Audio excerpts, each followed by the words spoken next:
Welcome back. خواتین کو بااختیار بنانے کے حوالے سے بات ہو رہی ہے اور وائزہ رفیق اس وقت ہمارے ساتھ موجود ہیں. وائزہ, بریک پہ جانے سے پہلے میں نے رکھا تھا سوال کہ وراثت کے حقوق ود ان دا فیملی اور اس کے بعد جو ہماری کلچرل بیریئرز ہیں یہ کتنی بڑی رکاوٹیں ہیں؟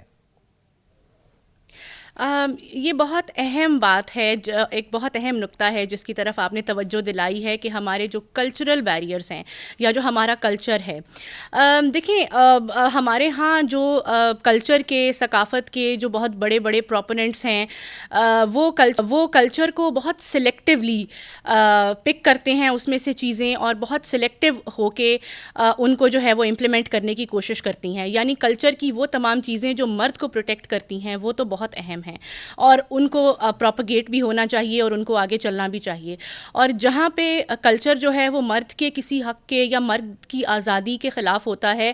ان ایشوز کو اتنی امپورٹنس نہیں دی جاتی اور وہاں پہ ان کلچرل چیزوں کی وائلیشن کو بھی بہت عام سی اور سادہ سی بات سمجھا جاتا ہے. اور یہ کیس جو ہے یہ بالکل مختلف بلکہ اپوزٹ طریقے سے اپلائی ہوتا ہے خواتین کے کیسز میں. تو آپ نے جو وراثت کی بات کی اس میں بھی ہمارے پاس اب قانون موجود ہے, اور اس قانون کے تحت جو امپلیمنٹیشن ہوتی ہے وہ فاسپا کا ادارہ ہے فیڈرل لیول پہ جو ایگزسٹ کرتا ہے, جہاں پہ پراپرٹی کے جو کیسز ہیں خواتین کے, ان کی سنوائی ہوتی ہے اور ان کو دیکھا جاتا ہے اور اس پہ فیصلے آتے ہیں. لیکن وہاں تک پہنچنے میں اور اس فورم تک جا کر اپنی آواز پہنچانے میں بھی کتنی خواتین کامیاب ہوتی ہیں, یہ ایک بہت ہی اہم سوال ہے. اور اس کے پیچھے جو وجہ ہے یا جو روٹ کاز ہے وہ ہمارا کلچر ہے. تو میں یہ سمجھتی ہوں کہ اب وقت آ گیا ہے کہ ہمیں اپنے کلچر میں سے بھی وہ چیزیں جو ایشوز ہیں ان پہ بات بھی کرنی چاہیے اور ان پہ سوال اٹھانا چاہیے, کیونکہ بہت سی خواتین محض ثقافتی بیریئرز کی وجہ سے اپنے جو حقوق ہیں ان کو نہیں اٹین کر پاتی اور ان کو مختلف قسم کی مشکل اور کمپلیکیٹڈ لیگل پروسیڈنگز میں جانا ہی اس لیے پڑتا ہے کہ کلچر جو ہے وہ ان کو سپورٹ نہیں کرتا. اور کلچر کیا ہے ان جنرل پرسپشن میں یہ جاننا چاہ رہا تھا کہ پاکستان کے فلموں میں جو کنٹینٹ اس وقت دکھایا جا رہا ہے خواتین کے حوالے سے, وہ ظاہر ہے کہ اس میں یا تو آپ کسی کو بہت بے بس دکھا دیتے ہیں یا پھر آپ کسی کو, خواتین کی میں بات کر رہا ہوں, کہ بہت زیادہ با اختیار. ریئلٹی کیا ہے؟ کیا یہ ہماری سوسائٹی سے میچ کرتا ہے کسی بھی طرح جو ہم چیز دکھا رہے ہیں اس وقت, ہمارا جو کنٹینٹ ہے؟ دیکھیے, ٹرولی ریفلیکٹ کرتا ہے یا نہیں کرتا اس حوالے سے تو شاید میں کوئی کنکلوسیو رائے نہ دے سکوں, لیکن بہرحال ہمارے معاشرے میں جو پیٹریارکل نارمز ہیں, جو پدر شاہی نظام ہے, وہ اتنا ڈیپلی روٹڈ ہے. اور وہی چیز ڈراموں میں جب دکھائی جاتی ہے, جیسے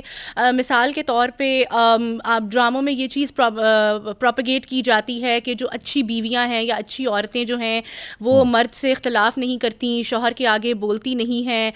اس قسم کی چیزیں. تو یہ تمام معاملات وہ ہیں جو آپ کو اپنی عام زندگی میں بھی کسی گھریلو خاتون سے جس کا کوئی بہت زیادہ ایکسپوجر نہیں ہے یا ریڈنگ نہیں ہے, انڈرسٹینڈنگ نہیں ہے, اس سے بھی آپ کو اسی طرح کی چیزیں ہی سننے کو ملیں گی, اور مردوں سے بھی آپ کو اسی قسم کے جملے جو ہیں وہ سننے کو ملیں گے. یعنی جو جینڈر رولز ہیں اور جو دونوں جینڈر سے ایسوسیٹڈ کچھ خاص ٹریٹس ہیں اور ایٹریبیوٹس ہیں وہ ہمارے معاشرے میں اسی طرح ایگزسٹ کرتے ہیں جو دکھائے جاتے ہیں. لیکن میں یہ سمجھتی ہوں کہ وقت آ گیا ہے کہ ہمارے جو ڈرامے ہیں, ہمارا آن لائن کانٹینٹ ہے ادروائز, اور ہمارا جو لٹریچر ہے اس میں ہمیں ان چیزوں کو چیلنج کرنا چاہیے, ان پہ ہمیں سوال اٹھانا چاہیے, اس پہ بات کرنی چاہیے. ایک اہم امپورٹنٹ سوال اس وقت وہ یہ ہے کہ یہ جو اس وقت سائبر سیکیورٹی اور آن لائن ہیرسمنٹ کے جو قوانین پاکستان میں موجود ہیں, کیا یہ بجا طور پر خواتین کو وہ ڈیجیٹل اسپیس کے اندر سیکیورٹی فراہم کرتے ہیں؟ کیونکہ یہ بہت بڑا تھریٹ ہے اس وقت پاکستان میں, اور پوری دنیا میں ہے لیکن بالخصوص پاکستان کے اندر تو بہت زیادہ ہے یہ.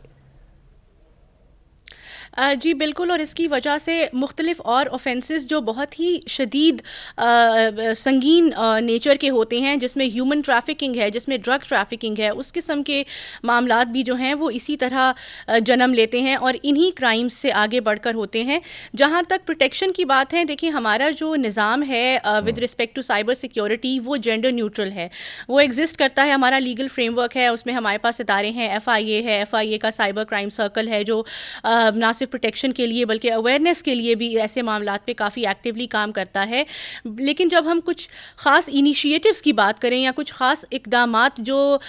صرف اور صرف خواتین کے لیے لیے گئے ہیں یا کچھ پروٹیکشنز جو خواتین کے لیے ایکسٹینڈ کی گئی ہیں, تو وہاں پہ ابھی تک ہمارے پاس بہت زیادہ اسپیس ہے کام کرنے کی. اور اس کی ایک بڑی وجہ یہ بھی ہے کہ جو جینڈر ڈیجیٹل ڈیوائڈ ہے کہ خواتین کے پاس جب ڈیوائسز ہی اتنی نہیں ہیں, ان کے نام پہ رجسٹرڈ نہیں ہے, کسی میل ممبر کے نام پہ رجسٹرڈ ہیں یا ان کے پاس اتنی ایکسیس نہیں ہے, تو اس کی وجہ سے بھی ابھی ہمارا لیگل فریم ورک جو ہے وہ ود رسپیکٹ ٹو ویمن اتنا زیادہ کلیئر اور ویل ڈیفائنڈ نہیں. ٹھیک ہے, یعنی بہت ضرورت ہے لیگل فریم ورک جو ہے اس کو آگے بڑھایا جائے, اس کے ساتھ وہ جو پالیسیز سامنے آتی ہیں ان کی ٹرو